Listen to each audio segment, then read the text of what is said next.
Konnichiwa sa mga kakulit ko dyan. Samahan nyo ko guys sa araw na ito ngayon. Magkape dahil maaga ako nag-out sa work. Dahil I'm not feeling well. So pagdating ko ng Kawasaki guys, dito lang yan sa place ko. Naghahanap ako ng pagkakapihan. Dahil Sunday nga ngayon, first time kong nag-ikot, napakaraming tao. And ito guys, nakita ko tong place na to. Hindi ko pa siya napupuntahan. Parang sabi ko, kasi nga ayan no, tignan nyo guys yung mga sweets nila. And syempre guys, sulat Japanese kasi. Sabi ko ano ba to? Hoshino Coffee Shop pala yan. So, hindi ko napansin. Akala ko kasi izakaya. So, ayan na guys yung place. Alam niyo ba, vintage style sila. Kaya sobrang classy nung lugar. Alam niyo yun guys, yung relaxing talaga. Na talagang lahat tahimik lang, nagre-relax, ninanamnam yung kanilang coffee. Alam niyo yun guys, yung pakiramdam na yun. So, ayan na nga ang kanilang mga coffee guys. Ayan, may blend, may mandarin, at kung anik-anik pa guys.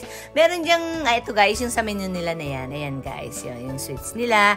And dito sa left side, yung pagpipilian dyan is yung may American style, yung bitter, and yung balance lang. So, yung balance lang ang in-order ko. And syempre, ito guys, na napili kong sweets, yung kanilang French toast. So, ayun yun, napakalaki ng maple syrup nila. So, hindi ko naman siya binuhos lahat guys. Pero syempre, medyo dinamihan ko and super duper yummy guys. So, kung nandito kayo sa Kawasaki, let's go!